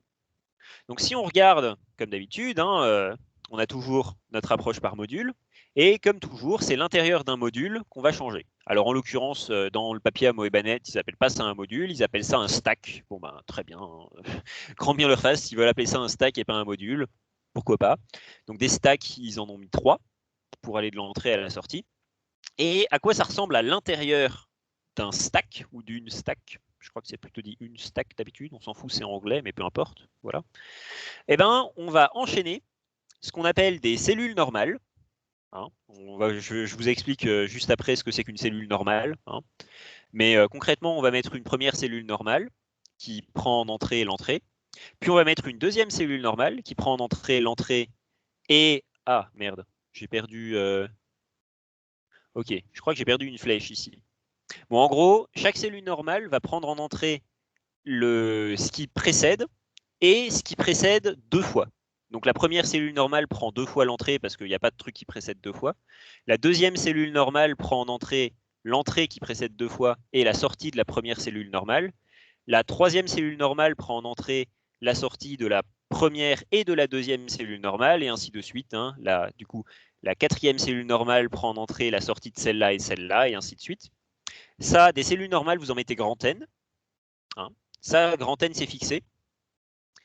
Et ensuite, vous mettez une cellule de réduction qui, encore une fois, a 2 entrées.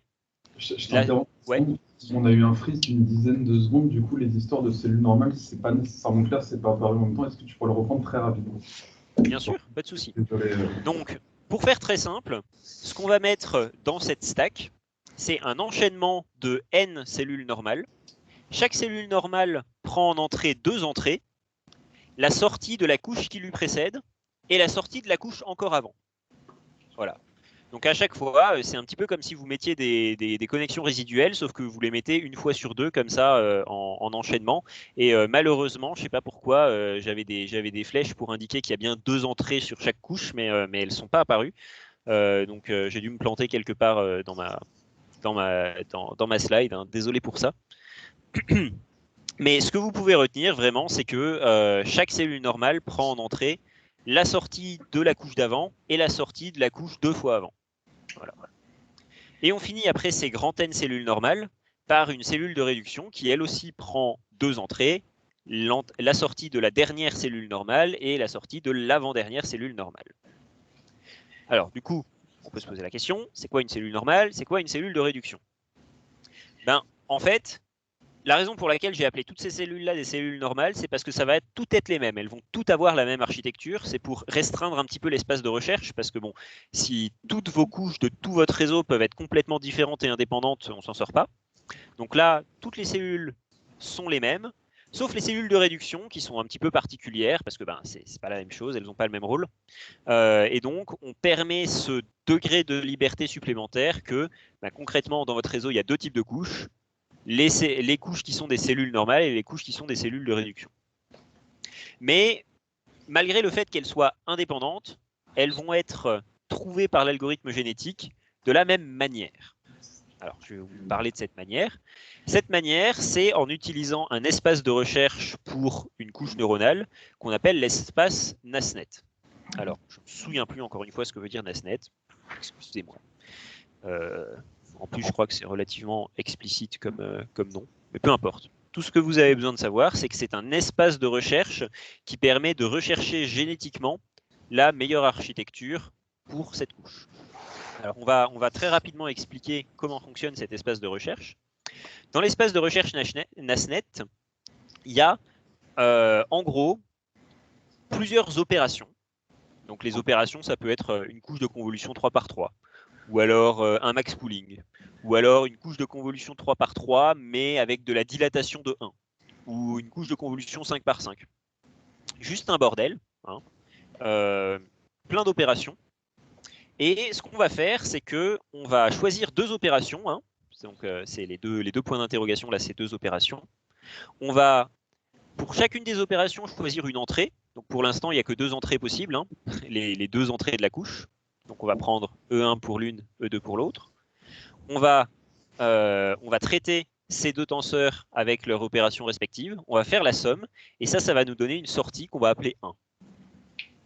Et après, quand on va rajouter de nouvelles opérations, par exemple, quand je rajoute l'opération 2, ici, on a maintenant trois entrées possibles, E1, E2 et 1. Bon, là, en l'occurrence, on a à nouveau choisi E1 et E2. Pour 3, pareil, on a à nouveau choisi E1 et E2. Mais pour 4, on avait le choix entre E1, E2, 1, 2 et 3, et on a choisi 1 et 3. Pourquoi pas? Donc on continue comme ça, on ajoute autant d'opérations que l'on veut, hein, donc chaque opération résultant en un tenseur qui fait la même taille que E1 et E2 et qui fera la même taille que S, et chaque opération étant le fruit de deux tenseurs étant traités par des opérations choisies au hasard et sommées. Quand on a fini tout ça, on se retrouve avec des nœuds qui n'ont pas été utilisés. Donc en l'occurrence, là, il n'y en a que 3, c'est 2, 4 et 5. Et ce qu'on fait, c'est qu'on somme tous ces nœuds-là qui n'ont pas été utilisés et ça nous donne la sortie. Voilà. Donc ça, c'est une manière de automatiquement et aléatoirement définir une couche neuronale. Voilà, pourquoi pas. Et donc, quand vous allez faire progresser votre algorithme génétique, qu'est-ce que vous allez faire? Eh ben, il va y avoir plusieurs types de mutations possibles. Premier type de mutation possible, changer une opération qui est dans l'un de ces points d'interrogation. Passer par exemple d'une convolution 3×3 à une identité, pour faire une connexion résiduelle, hein, pourquoi pas. Ou alors changer l'une des connexions, par exemple ici, la première entrée de 2, c'est E1, mais on aurait pu dire que c'était 1. Pourquoi pas. Ou alors ajouter ou enlever des opérations et des nœuds. Et donc, c'est comme ça qu'en opérant ces mutations au fur et à mesure, vous pouvez regarder comment évoluent les résultats de votre réseau de neurones. Et en général, ça va vous donner des très bons résultats. Hein. Amo et Bannet, d'ailleurs, comme on va le voir sur un graphique que je vous présenterai à la slide suivante, avait de très bons résultats. Et on enchaîne, encore une fois, parce que l'heure tourne, sur EfficientNet, qui est le dernier réseau dont je vais vous parler aujourd'hui. Malheureusement, le titre de ces slides est très mensonger, hein, parce que ces slides commencent à se faire vieilles, et il faut que je les mette à jour. Ça fait longtemps que ça n'est plus l'état de l'art. Le deep learning avance bien trop vite pour ça. Mais EfficientNet, on est quand même en 2019.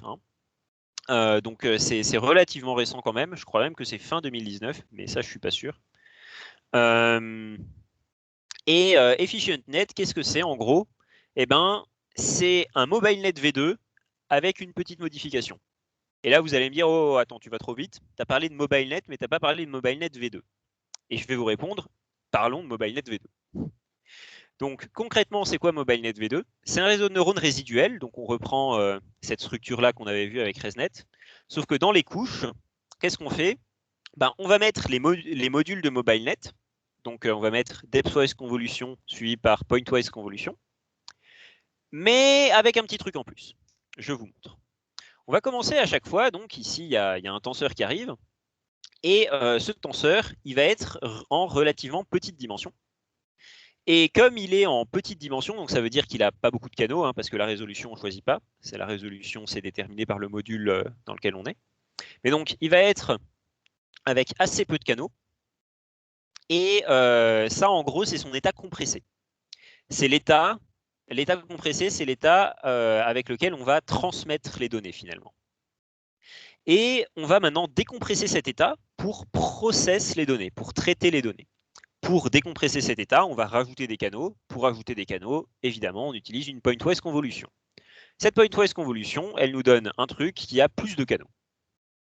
Alors là, on a un truc qui a beaucoup de canaux, donc c'est pas très efficace de processer ça avec une convolution classique, parce que les trucs avec beaucoup de canaux, on ne veut pas utiliser des convolutions classiques dessus, ça prend beaucoup trop de paramètres. Ça tombe bien, on a précisément quelque chose qui nous sert à processer des tenseurs avec beaucoup de canaux, c'est la depthWise convolution. Donc voilà, on va utiliser la depthWise convolution. Je vous rappelle, hein, chaque canal est processé par un filtre en 2 dimensions. Donc c'est très efficace en termes de nombre de paramètres. Ça va nous donner un tenseur qui a exactement la même taille que celui-là. Et ce tenseur, ben, encore une fois, il a la grosse taille. Et la grosse taille, on ne peut pas la sommer à la petite taille qui était en entrée. Donc il va falloir remettre une pointwise convolution pour repasser en petite dimension, en dimension compressée. Voilà. Cette opération-là, concrètement, c'est exactement la même chose que ce que je vous ai montré avant, sauf qu'on commence par une pointwise et que l'architecture générale du réseau, c'est qu'il y a des parties du réseau qui sont en forte dimension, où on va faire le traitement des données, et ce traitement est fait de manière efficace grâce au depthWise convolution, et il y a des parties du réseau qui transmettent juste l'info, et là, c'est compressé. Pourquoi on peut compresser? Parce que la manifold assumption, blablabla, voire début de la présentation. Donc finalement, on résume. Hein. Première chose qu'on fait, on passe en haute dimension avec une pointwise convolution. Ensuite, on analyse efficacement en haute dimension, depthWise convolution. Et enfin, on retourne en basse dimension. Alors en l'occurrence, il y a des trucs où on peut utiliser des relus et des trucs où on ne peut pas, mais ça c'est du détail. Et rappelez-vous juste que la dernière couche, il faut mettre une identité en sortie. Voilà. Et tout ça, évidemment, hein, c'est résiduel. Ça, c'est ce qu'ils ont appelé la convolution en goulot inversé. Alors, ils n'ont pas appelé ça comme ça. Hein. Eux, ils ont appelé ça Inverted Bottleneck Convolution. Mais bon, si on voulait traduire mot à mot en bon franco-français, ça nous donnerait ce truc qui est horrible. Donc, vous pouvez retenir Inverted Bottleneck Convolution. Et ça, concrètement, vous foutez ça, comme d'habitude, dans vos petits modules. Et ça va marcher. Mais ça, c'est MobileNet V2. Moi, je vous avais dit, EfficientNet, c'est MobileNet V2 avec un petit twist. Alors, j'espère que vous ne serez pas trop déçus, parce que honnêtement, le petit twist, il est vraiment petit. Hein. Concrètement, ce qu'ils se sont dit chez EfficientNet, c'est OK, pour l'instant, la profondeur et la largeur des couches, les gens choisissaient ça un peu au pif, et nous, on va changer ça. On va faire en sorte que, concrètement, tous les paramètres du réseau comme la profondeur, la largeur, etc. Tout ça, ça va dépendre d'un unique paramètre. Et on va dire que la profondeur, c'est ce paramètre puissance quelque chose, puissance un terme alpha qu'il faudra trouver. Et la largeur, c'est ce même paramètre, puissance un terme bêta qu'il faudra trouver. On va considérer alpha et bêta comme des hyperparamètres du réseau. On va les optimiser pour un nombre qui détermine la taille du réseau très faible, hein, donc ce nombre par lequel vous allez passer la puissance alpha et la puissance bêta pour trouver la profondeur et la largeur, vous allez le réduire. Comme ça, la largeur se réduit, la profondeur se réduit, vous obtenez un réseau très petit. Vous optimisez votre alpha et votre bêta de manière très efficace parce que votre réseau est très petit et s'entraîne très vite. Et une fois que vous avez trouvé le bon alpha et le bon bêta, vous augmentez ce nombre pour augmenter la taille du réseau. Et normalement, ça fonctionne toujours bien. Donc voilà, ça, c'est comme ça qu'ils ont trouvé du coup leur nombre de filtres, hein, la largeur, et leur profondeur, depth, le nombre de couches. Et en procédant de cette manière-là, eh bien, surprenamment, ils ont tout défoncé en fait, alors que tout ce qu'ils faisaient, c'était utiliser en termes d'architecture MobileNet V2. Hein. Et juste en utilisant cette petite heuristique sur la profondeur et la largeur, et bien tout simplement, donc eux, ils ont la courbe en rouge là. Je vais vous expliquer comment les courbes se lisent très brièvement. Mais concrètement, ici, c'est le nombre de paramètres. Et là, c'est la top 1 accuracy, donc c'est en gros l'accuracy sur ImageNet qu'on obtient. Et ce qu'on voit, c'est que du coup, quand on a un faible nombre de paramètres, on veut avoir l'accuracy la plus élevée possible. Et quand on a un fort nombre de paramètres, bah aussi, hein, logique. Et donc le fait qu'il soit cette courbe en rouge là, ça montre que en fait, à tous les nombres de paramètres, à nombre de paramètres équivalents, il défonce toutes les architectures précédentes. Typiquement, ici, vous avez Amo et Banet. Hein. Là, vous devriez commencer à reconnaître des noms. Hein. ResNet, Inception. Hein. Spoiler, Inception et ResNet ont fait des enfants par la suite. ResNet, ici, DenseNet, on n'en a pas parlé, mais voilà. Tout un tas de trucs. Et maintenant, vous y voyez normalement beaucoup plus clair dans ce graphique. Maintenant qu'on a parlé un petit peu de toutes ces différentes architectures. Mais bon, le résultat de tout ça, hein, ce qu'il fallait en retirer, c'est que EfficientNet, ben, comme son nom l'indique, est efficace. Hein. Pour un nombre de paramètres donnés, il arrive à faire une meilleure accuracy que les autres. Alors c'est assez marrant quand on connaît cette courbe et qu'on la compare après à la courbe de EfficientNet V2, parce que les courbes de EfficientNet V2, bah, elles sont quelque part par là-haut encore. C'est assez marrant. Enfin bref. Avec ce graphique, ça conclut un petit peu tout ce que j'avais à vous dire ce soir. On a fait un sacré voyage dans le temps. Hein. On est remonté en 2014. Et 2014, c'est plus ou moins la préhistoire en deep learning. Mais bon, maintenant, au moins, quand vous verrez un VGG, eh ben, vous saurez ce que c'est. Et je peux vous dire que vous allez en voir, parce que les VGG, c'est toujours utilisé aujourd'hui. Et c'est même assez important. Vous savez aussi pourquoi les différentes améliorations ont été progressivement apportées, à quels problèmes elles répondaient au moment où elles ont été implémentées, et comment et pourquoi est-ce que ça a résolu les problèmes auxquels elles se sont attelées. Donc, j'espère que ça vous aidera aussi à designer votre propre réseau de neurones, à vous montrer un petit peu comment est-ce que on essaye de trouver un problème, de s'y atteler, de le résoudre pour progresser. À savoir aussi quelles sont les choses à ne pas faire, c'est-à-dire si vous ne mettez pas de connexion résiduelle, ben, vous allez retomber sur les vieux problèmes du passé.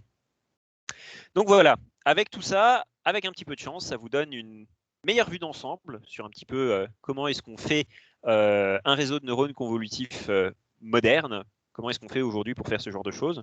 Alors, d'aucuns diraient que les réseaux de neurones convolutifs modernes, c'est des transformers, mais n'écoutons pas trop les rageux. Hein. Les réseaux de neurones de convolution, c'est très bien aussi. Voilà, ceci m'amène à ma dernière slide, qui vous dit merci parce que vous n'avez pas fait de bruit et vous m'avez bien écouté. C'est gentil de votre part, voilà, c'est cool. Merci à vous.